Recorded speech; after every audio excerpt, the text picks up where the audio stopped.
Bonjour à tous, on va commencer donc cette session suivante autour de l'adoption de l'intelligence artificielle dans les PME et les ETI industrielles. Donc l'adoption de l'IA, elle progresse aujourd'hui dans les PME et dans les ETI, mais elle reste freinée par des freins parfois techniques, régulièrement organisationnels et souvent de culture ou d'adoption. Alors on va se poser la question sur comment réellement arriver à faire intégrer l'IA dans les entreprises industrielles et sur des cas d'usage qui ne soient pas uniquement, je dirais, des petits quick wins d'IA générative pour des fonctions support, mais vraiment des sujets pour les opérations industrielles. Donc pour parler de tout ça, j'ai la chance d'être avec trois intervenants super calés sur ces sujets. D'abord, alors je vais vous présenter rapidement. Donc Sophie Tardivel, vous êtes la fondatrice de la société Doptim, qui a vocation à accompagner les entreprises dans leurs projets IA, depuis les phases de cadrage jusqu'à leur implémentation technique. Donc vous construisez des solutions IA, notamment pour les PME et ETI industrielles. Voilà. Et puis vous êtes d'ailleurs dans le vivier d'experts BPI France pour réaliser les Diac Data IA. À vos côtés, donc Michael Coronado, fondateur et CEO d'InnoDesign Group, dont la vocation, je cite, est d'être la réponse française aux défis de l'électronique mondiale. Vous concevez et réalisez des produits technologiques électroniques et avec une forte culture d'innovation. Et tu vas nous raconter un peu comment tu as mis de l'IA un peu partout chez InnoDesign Group. Et même d'ailleurs développer ta propre IA souveraine. C'est un sujet passionnant. Et puis à ma droite, donc Yann Jobert, président d'Alfi Technologies, donc société qui accompagne les gros industriels dans l'installation de sites de production et de manutention à travers le monde. Donc l'objectif, c'est d'avoir des usines flexibles et rentables et de plus en plus digitalisées. Et donc aussi un point commun autour de la culture de l'innovation et de l'IA au service de tes clients. Donc pour commencer, finalement, Michael et Yann, je ne sais pas lequel premier veut répondre, mais en tant qu'industriel, est-ce que vous pouvez nous présenter déjà quels sont les cas d'usage que vous avez mis en place dans votre entreprise et quel a été le déclencheur? Qu'est-ce qui vous a convaincu de vous lancer là-dedans? Alors moi, ça fait à peu près 3 ans que j'ai lancé un service d'IA dans mon entreprise. Le déclencheur, c'est tout simplement qu'il y a une nouvelle techno qui émerge. On doit être précurseur. J'ai raté l'industrialisation, enfin les folles années de l'Indus. J'ai raté les débuts d'Internet, trop jeune. Et je me dis que l'IA, je ne peux pas le rater. Mais je ne veux pas le faire comme on l'entend et comme tout le monde. Je veux le faire à ma sauce et je veux le faire de façon souveraine. Pour resituer les choses, moi j'ai une société de high-tech, donc je fabrique et je conçois des produits électroniques. Donc vous avez une envie, un besoin, un produit électronique, on va l'imaginer, on va le concevoir et le produire chez nous. Mais ça, il y a plein de gens qui le font. Mais il y a un nouvel outil super intéressant qui arrive, qui est l'IA. Et l'IA, comment je vais l'utiliser pour être meilleur, pour aller plus vite sur le marché, pour proposer de la valeur ajoutée, pour être vraiment le time to market, répondre à des besoins. Et pour ça, j'ai très vite compris qu'il fallait que je l'intègre dans toutes les strates de ma société. Je ne sais pas si on diffuse la petite vidéo. Alors j'ai une petite vidéo qui dure 4 minutes. Alors, je vais monopoliser un peu de temps et après je laisserai un peu plus la parole aux autres. Mais au moins ça situe. Donc on utilise l'IA par exemple pour l'accueil chez nous. Donc vous êtes accueilli par un hologramme. Cet hologramme s'appelle Jean-Marie. Jean-Marie est hébergé sur l'ordinateur qui est juste à côté de lui. Pourquoi? Parce qu'on veut montrer que c'est notre IA à nous qui est hébergée sur notre infrastructure à nous. Ce qui vraiment nous emmène de la souveraineté. D'accord? Si demain, il y a des coupures du cloud, il y a plein de coupures, notre usine continuera de tourner avec son outil IA. Il y a un inconvénient avec ce système, c'est que je dois tout développer. Donc le financer, le travailler. Donc il y a des avantages, il y a des contraintes. C'est vraiment ce virage. Donc là, on voit, il y a un rendez-vous qui arrive, il se présente. En même temps, ça fait du commerce. Elle lui explique que sa carte électronique est terminée. L'IA lui demande si elle lui envoie le compte-rendu par email. Il dit oui, je veux bien envoyer cela par email. Et l'IA lui envoie ça. Ça, c'est notre accueil chez nous aujourd'hui fonctionnel, d'accord? Qui s'appelle Jean-Marie. Jean-Marie, c'est notre super IA. Vous entendrez ce nom régulièrement. Ensuite, on a de l'IA qualité chez nous. Donc, je vous montre juste des briques. C'est de l'analyse qualité. En moins d'1 milliseconde, c'est capable d'analyser la qualité de sertissage de vos fils, la qualité, s'il y a des inversions également, des croisements, avec des probabilités de réussite. C'est vraiment l'intérêt, c'est de dire je suis quasiment sûr que c'est bon, je suis presque sûr qu'il y a une erreur. Et il y aura toujours un opérateur au début qui va apprendre à l'IA si c'est OK. Ensuite, l'IA, on l'applique à des machines chez nous. Donc vous avez vu la caméra, on la met dans une grosse machine. Et cette grosse machine, aujourd'hui, elle produit des cales en automatique. On intègre également de l'IA dans des robots. On va acheter des robots pas trop chers, des Epson par exemple à 6 000 €. On va mettre une petite caméra à 100 € et c'est l'IA qui va venir faire le job. En fait, pourquoi on fait ça? C'est pour aller plus vite dans le démarrage d'une ligne de production. Là, on va apprendre à l'IA, voilà comment, vas-y, travaille, pose de la colle.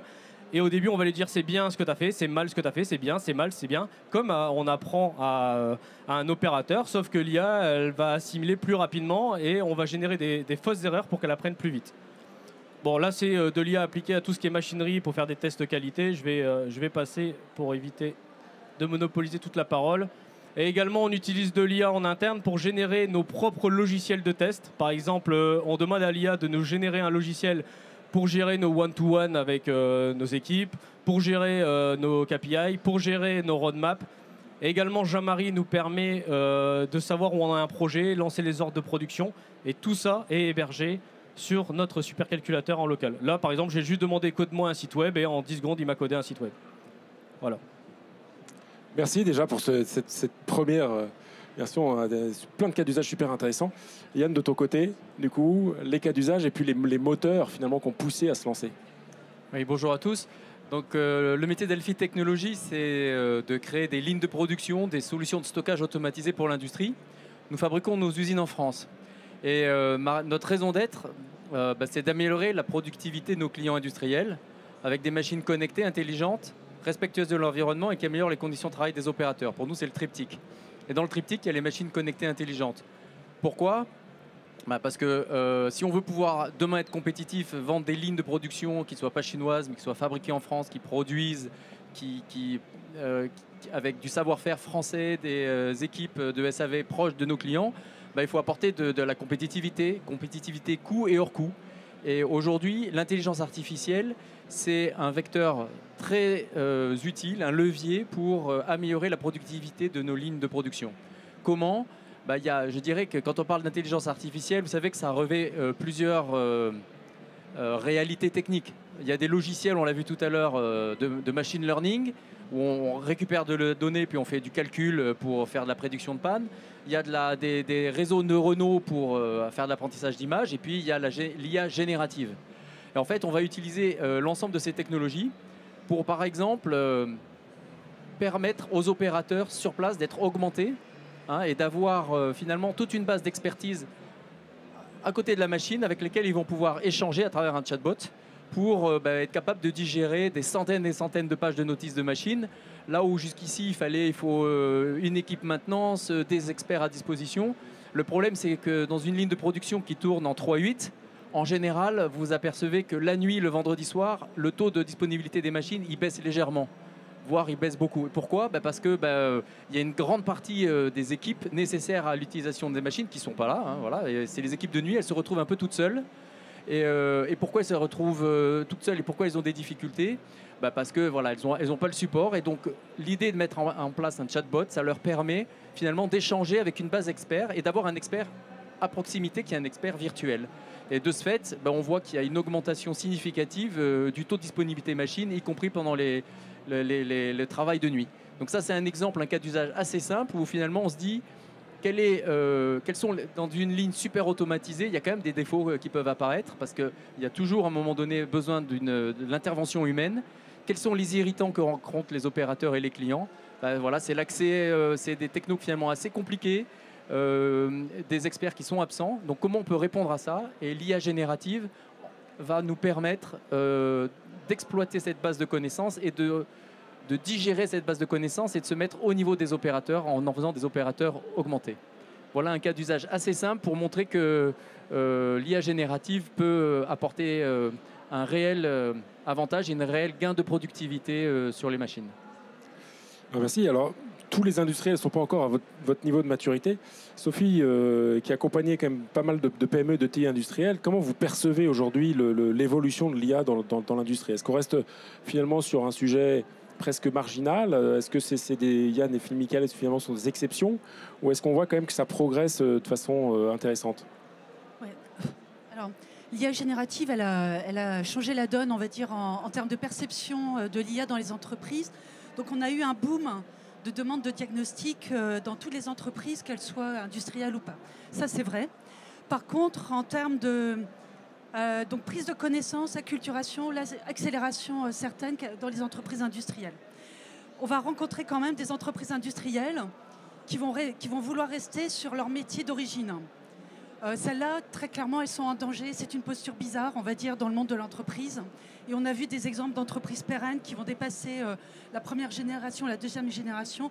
On voit bien que le déclic, c'est pas de se focaliser sur ce qu'on connaît par cœur, l'historique, enfin la connaissance historique. Et l'informatique, elle est perçue dans ces entreprises, on va dire, qui sont un peu réticentes à l'IA. L'informatique est perçue comme quelque chose extérieur, on va dire un petit outil. Et elles vont avoir sans doute un peu plus de mal à faire le pas. Et les entreprises qui viennent voir BPI, qui demandent des diagnostics, l'informatique est perçue, comme chez vous, comme une technologie qu'on va décider ou pas dans le diagnostic de prendre en interne ou en externe, parce qu'on va en faire un canal de profit au futur. Donc, soit c'est un gain en productivité, soit c'est des nouveaux produits, une nouvelle offre qu'on va faire à ses clients.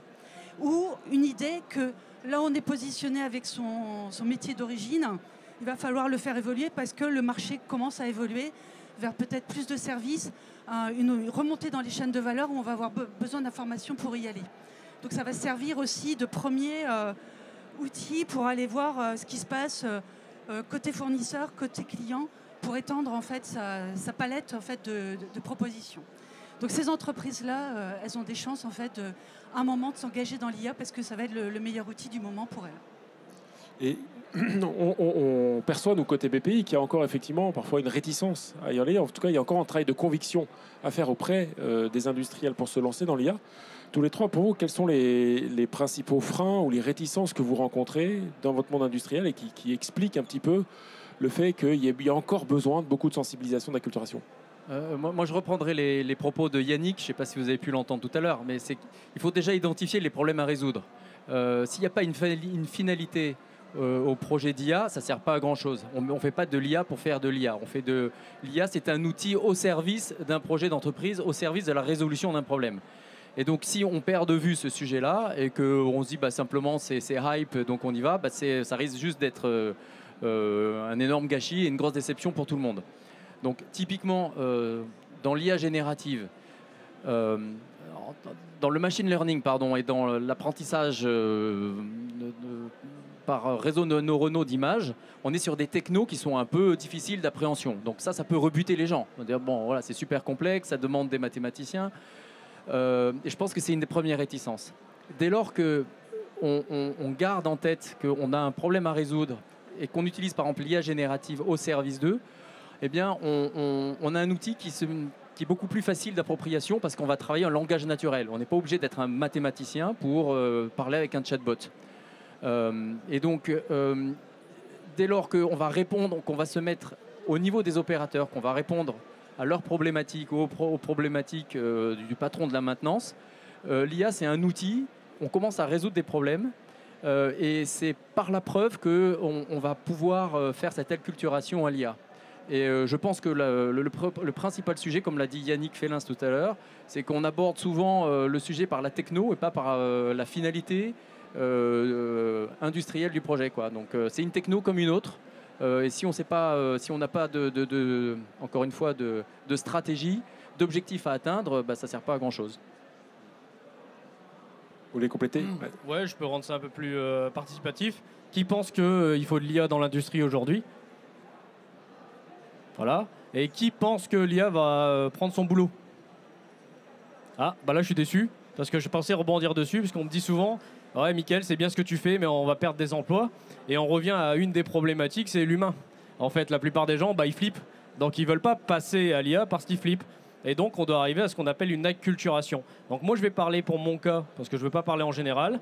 Mais chez InnoDesign, donc dans ma société, ce qu'on a fait pour l'acculturation, je ne sais pas si vous avez fait gaffe, l'accueil.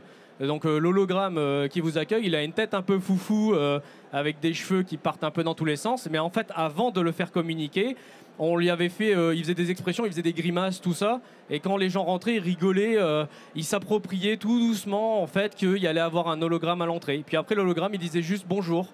Et les gens s'appropriaient. On faisait de l'acculturation au fur et à mesure pour pas qu'ils aient l'impression qu'on a remplacé une secrétaire, mais vraiment qu'on vient chercher de la valeur ajoutée. Et puis l'IA, on rajoute, etc. Et ça, il y a eu une acculturation qui s'est faite. Et aujourd'hui, c'est les salariés qui me disent « Ah, ça pourrait pas faire ça, et ça pourrait pas gérer mon agenda, etc. » Et donc, on a une participation qui arrive. Comme on le dit, il faut qu'il y ait un besoin, Et le besoin, là, c'était d'être plus dynamique sur l'accueil, c'est d'être plus dynamique sur la réception des clients, être plus dynamique sur plein de choses. Ensuite, on a acheté un robot chien. Je ne sais pas si vous avez déjà vu les robots chiens. Pourquoi j'ai acheté un robot chien? Parce que mon objectif à long terme avec l'IA, c'est mettre des robots humanoïdes sur mes tables de production. Et je veux pas que mes opérateurs, j'aime mes opérateurs, je veux garder mes opérateurs, mais je veux pas qu'ils aient peur de l'arrivée de robots humanoïdes. Et ils vont arriver. Et donc j'ai commencé par un robot chien. Et le robot chien, il se promène dans l'entreprise. Le premier jour où il s'est promené dans l'entreprise, des gens sont montés sur les tables. Alors moi, je suis un peu con parce que le robot, il se promenait, il disait, je vais anéantir la race humaine. Mais l'avantage, c'est qu'on a créé une sorte de choc. Et après, sur ce choc, j'ai bâti. Le robot, il a fait des pirouettes et j'ai donné la télécommande du robot à chaque salarié qui est devenu le maître du robot. Et à partir de là, les salariés m'ont dit, est-ce que le robot, il pourrait pas prendre le colis et venir le livrer parce qu'il y a 2 étages à faire pour la R&D? C'est exactement ce que je voulais, mais ça venait pas de moi. Et ça a créé de l'acculturation. Donc un des freins pour moi, c'est l'humain, mais il faut, nous, managers, dirigeants ou n'importe qui visionnaire, trouver le bon chemin pour guider tout le monde et pas avoir peur de cette technologie. C'est très intéressant sur la partie adoption et conduite du changement, finalement, mettre les utilisateurs au centre de ces projets. Quand c'est carrément pour ses clients, comment on promeut des opérateurs en opérateurs un peu augmentés et qu'ils adoptent vraiment cette technologie-là?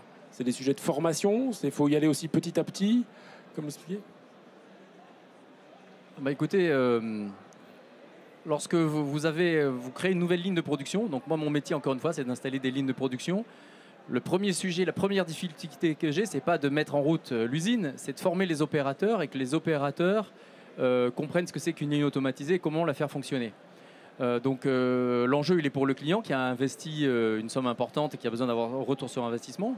Il y a un enjeu pour moi aussi, parce que si on ne prend pas en compte, encore une fois, l'opérateur qui va utiliser la ligne au quotidien, tout le monde se trompe et le projet va direct à l'échec. Donc le principal sujet, en fait, c'est de commencer très tôt avec l'opérateur à lui présenter la ligne. Et donc quand on parle d'intelligence artificielle, c'est un des aspects. On va utiliser de la réalité virtuelle et des jumeaux numériques pour que l'opérateur commence à travailler dans des lignes virtuelles et travaille sur les différents cas d'usage des machines. C'est un premier exemple. Et encore une fois, ensuite, c'est d'être très pragmatique et de lui montrer que sans programmation, en travaillant en langage naturel, en dictant ces messages sur la machine, on arrive à avoir des réponses simples. Donc clairement, le premier opérateur, il y a une panne. Je prends un exemple, il va prendre son téléphone, dire voilà, j'ai le message E440 qui s'affiche, qu'est-ce que je dois faire? Et le chatbot va utiliser la base de connaissances et les notices pour structurer une réponse en lien avec le message. Et une fois qu'on a fait cette première démonstration, l'opérateur est forcément rassuré parce qu'il se dit in fine, je suis accompagné. Et je pense qu'il n'y a pas mieux comme exemple pour que la solution soit appropriée par chacun, parce qu'elle résout des problèmes au quotidien. Encore une fois, le premier sujet, c'est ça, c'est résoudre des problèmes au quotidien de chacun des utilisateurs de ces machines. Moi, j'ai l'impression qu'effectivement, la première question, c'est comment ça résout mon problème. Puis le deuxième, c'est combien ça me rapporte. Est-ce qu'il y a un ROI? J'ai l'impression que c'est souvent aussi une question de frein. Sophie, finalement, quels sont les projets sur lesquels on arrive à mesurer un ROI? Quels sont les facteurs clés de succès pour qu'un projet d'IA soit un succès, sachant on voit passer de plus en plus d'études qui nous disent que les projets d'IA, notamment génératifs, ont un taux d'échec assez important? Oui, alors... Là, le feedback qu'on a maintenant de plusieurs projets qui ont été réalisés aux États-Unis, qui sont toujours un peu en avance par rapport à nous. Et puisque nous, on remarque dans tous nos exercices de focus sur les objectifs de l'entreprise, on a 2 focus. C'est de vérifier par où on va passer en fait pour amener la technologie, la nouvelle technologie. Donc c'est ce qu'a évoqué Michael. Et puis on va se focuser aussi sur le retour sur investissement pour le dirigeant. Donc il y a ces 2. Pendant ces exercices de questionnement, il y a ça qui revient régulièrement. Ce qu'on va remarquer, c'est les IA génératives, ce qui a été dit, et c'est assez vrai. Globalement, on va gagner du micro-temps.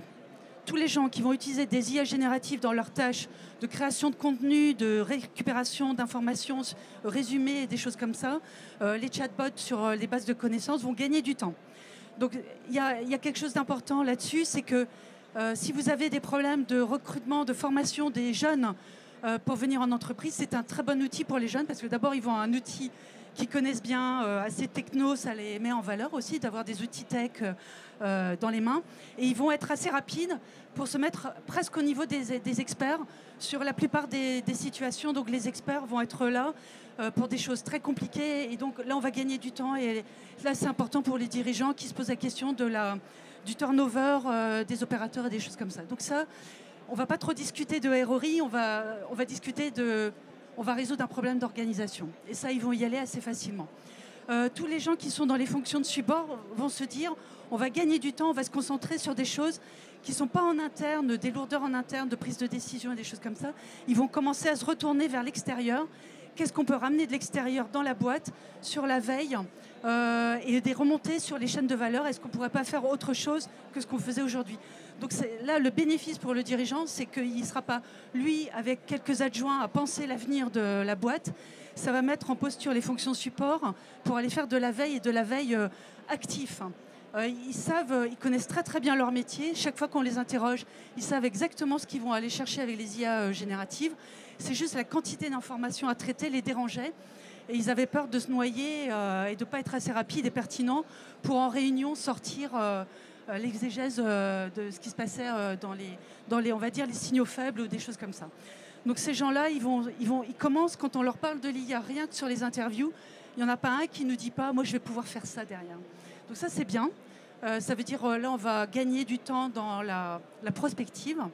Et après, sur les autres IA qui vont être mis sur les systèmes de production, on va dire des choses un peu systématiques.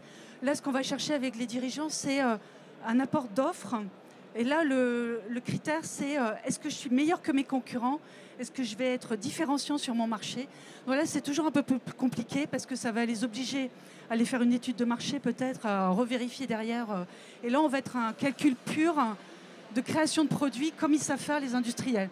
On va juste rajouter la brique informatique par-dessus. Et là, ils vont aller calculer s'ils arrivent à passer sur des nouveaux marchés avec ça. Donc ça, c'est ce qui arrive à Yann. Tu mets des choses augmentées sur les machines de production, etc. Là, l'enjeu pour l'industriel, c'est de se mettre au niveau des Américains et des Chinois qui ont quand même tous ces systèmes en place depuis un moment.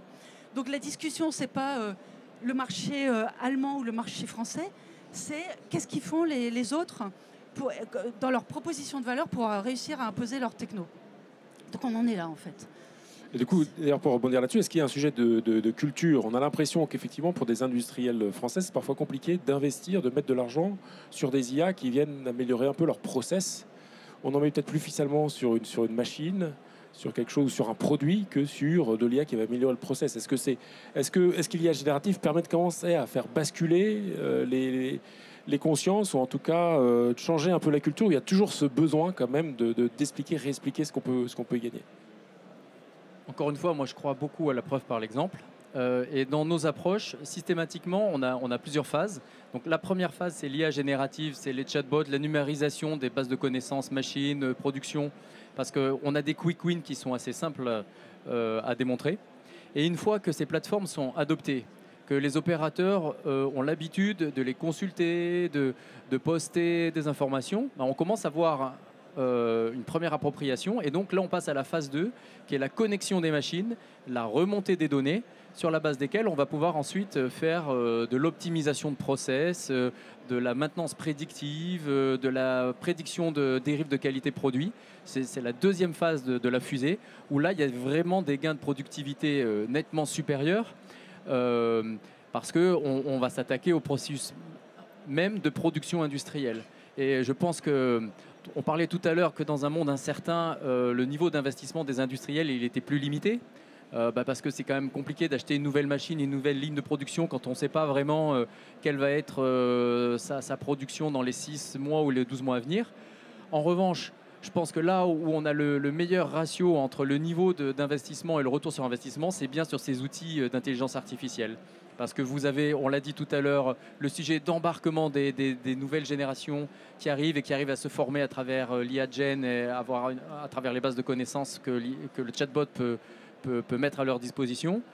Et le deuxième étage, c'est d'être capable d'optimiser les process industriels. Et donc, si je vous donne juste quelques exemples, mais en termes de taux de disponibilité sur des process 3.8 qui consomment donc beaucoup d'énergie, le fait de passer à un chatbot, ça nous a permis d'augmenter de 30% le taux de disponibilité pendant la nuit. Donc ça, pour quelques milliers d'euros, je veux dire, le retour sur investissement, il est assez vite calculé. Et la deuxième chose, c'est qu'in fine, vous avez une entreprise, une ligne de production qui est digitalisée, qui vous permet de travailler sur l'optimisation des process. Et je pense qu'il faut toujours mieux travailler sur l'optimisation de process avant d'imaginer un nouvel investissement. Super. Donc, je disais finalement, il y a des projets peut-être un peu plus quick win qui demandent un peu moins de ressources, et puis des projets où on peut aller chercher plus de valeur qui demandent plus de ressources, c'est évident. Quand on parle des ressources, justement, Michael, c'est quoi, ça veut dire quoi en termes d'investissement pour InnoDesign, en termes de ressources? Est-ce que tout est fait en interne? Est-ce que vous faites les quick wins et les gros projets en interne? Et ça mobilise combien de personnes? Alors nous, on fait tout en interne, parce que c'est une maladie chez moi. Donc mon DAF, il ne serait pas content, mais c'est comme ça. Moi, je veux vraiment à chaque fois qu'on ait la maîtrise de tout. Donc j'ai embauché 2 ingénieurs IA. Donc un qui est sorti d'école IA et un passionné par l'IA. C'est 2 approches différentes, super intéressantes de les mettre ensemble. Je conseille à tout le monde. Le passionné, il va regarder tout ce qui sort. Et celui qui est sorti de l'école, il est opérationnel, il connaît les outils. Et le mélange des deux, c'est génial. Donc nous, on est plutôt parti là-dessus. Donc les dépenses sont assez lourdes au départ. Je préfère le dire parce que moi, j'ai choisi la solution. Je ne dis pas que c'est la bonne. La solution que j'ai choisie, c'est notre supercalculateur à nous. Et il y a eu le premier que j'ai acheté à 3 ans, il m'a coûté 100 000 euros. L'ordinateur m'a coûté 100 000 euros. Il y avait 4 cartes de traitement NVIDIA, il y avait tout le matériel et les débuts des traitements qu'on faisait, et c'était pas probant, clairement. Au départ, on faisait de la sécurité, détection d'objets, détection de personnel et un tout petit peu de qualité avec notre supercalculateur. Et il y a maintenant, depuis janvier, il y a une nouvelle carte qui est sortie, donc en investissement. J'ai refait un nouveau PC qui m'a coûté 10 000 euros et qui est 10 fois plus performant que celui à 100 000. Donc on voit que les investissements chutent. Mais l'avantage, c'est que j'ai pris de l'avance parce que mon code, on a pu le porter dessus. Donc, c'est 2 ingénieurs, on va dire, temps plein. L'investissement matériel, quelques caméras, etc. Donc, ça, c'est le coût direct. Mais en fait, le gain est très rapide. Parce que comme on fait de la qualité, j'ai une histoire plus simple. Ça va aller plus vite. Moi, j'avais 3 opérateurs pour faire des câbles. Donc, il fallait 3 opérateurs, une journée complète pour faire 1000 câbles. Un câble d'alimentation de télévision. Et il y avait dans les opérateurs la qualité. On a mis de l'IA sur une machine qu'on a conçue. En 1 mois et demi, la machine était opérationnelle avec l'IA. Elle produit 1000 câbles par heure, qualité inclus. Voilà. Je pense qu'on ne peut pas faire plus probant. Résultat rapide, production rapide. Les opérateurs qui étaient sur cette partie-là, on les a mis sur autre chose. Et l'idée, c'est qu'on avance comme ça au fur et à mesure. Et on va chercher des nouveaux marchés qu'on n'aurait pas eu si on n'avait pas cette techno. Donc le ROI, je vais encore reparler de mon DAF. Moi, ça me saoule. Donc je sais qu'on doit y aller. Il n'y a pas le choix. Il faut optimiser avec les outils qu'on a. Et l'IA est un super outil pour gagner du temps. Voilà. Et le temps, je pense qu'aujourd'hui, c'est la clé. Et en ressources, Sophie, alors si on n'a pas 2 ingénieurs IA chez soi, est-ce qu'on est en capacité de faire des choses quand même? Quand on est une PME industrielle, comment on y va? Oui, il y a plusieurs approches. On peut investir, et là, c'est parce qu'on entend bien faire des choses nouvelles et convaincre sur des... Il y a besoin de gagner du temps, là, il n'y a pas photo. Nous, on travaille en R&D externalisé avec des engagements forts de loyauté, de confidentialité. Ça, c'est notre domaine aussi. La donnée confidentielle, on le maîtrise complètement. On n'est pas obligé d'investir tout de suite sur des machines. Parce qu'il y a des usages qui n'ont pas besoin de grosses machines. Et puis, comme tu le disais, il y a des technos qui arrivent. C'est bien de les louer avec des gens de confiance qu'on sait qu'ils vont maîtriser leur infrastructure. Et on peut faire du temporaire pour des calculs, débrancher, rebrancher. C'est pas ce qui coûte en production d'IA et traitement de la donnée. Donc, R&D externalisé, c'est valable, surtout quand on a des faiblesses au niveau de la production de l'alimentation par les données. On sait que ça va être long, c'est des données qu'on va récupérer au fur et à mesure.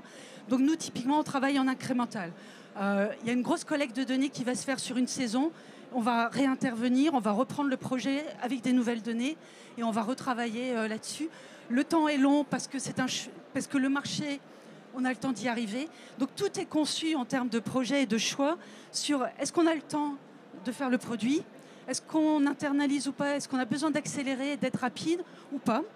Et on peut faire comme ça des collectes de données de plus en plus précieuses pour avoir quelque chose d'hyper performant. Donc tout se joue sur la construction du projet. Donc R&D externalisé. Il y a des sujets aujourd'hui dans l'IA où on va trouver l'IA quasiment sur étagère. Je pense aux caméras. On va conseiller de faire des choix de caméras. Et là, depuis 1 an, il y a on va dire, de l'excellence en fait, dans l'intégration d'IA dans les caméras industrielles. Donc là, on va plutôt conseiller d'aller chercher du produit sur étagère. Les IA génératives, il y a 2 choix. Des contenus non sensibles, n'hésitez pas à prendre des choses gratuites pour acculturer, familiariser, faire le choix. Est-ce qu'on a besoin d'une IA ou pas sur du long terme? Les licences peuvent coûter cher à un moment donné, donc il faut recalculer. Et puis internaliser, c'est quand on a des soucis de maîtrise de sa donnée. Donc là, quand on dit internaliser ou pas, c'est qu'est-ce qu'on fait avec l'information? Est-ce qu'elle est précieuse? Est-ce qu'elle vaut cher par rapport à mon marché? Et là, on a un réflexe d'internalisation et de souveraineté. Mais il y a les dirigeants le savent. C'est quelle est notre place dans notre chaîne de valeur? Est-ce qu'on peut se faire piquer du savoir-faire très facilement à travers les données? Ou au contraire, pas du tout? C'est des savoir-faire communs et on est plutôt sur de l'optimisation du temps, sur des fonctions de support. Donc tous ces nuances-là, on les aborde en diagnostic assez rapidement. En 3 jours, on sait à peu près ce qu'on va faire en interne, ce qu'on va faire en externe, par rapport aussi à l'envie du dirigeant on va dire, c'est quoi sa valeur? C'est d'avoir une équipe toute totale maîtrise, ou au contraire, j'ai des alliés sur la place et je leur fais confiance sur du long terme. C'est vraiment... voilà, juste que le temps est fini. L'IA nous fait gagner du temps, mais malheureusement, nous, on n'en dispose plus. Donc merci beaucoup tous les trois pour votre témoignage. Un grand merci. Et puis, voilà. Vive l'industrie, vive l'IA, en espérant que ça continue à monter dans l'adoption. Merci beaucoup.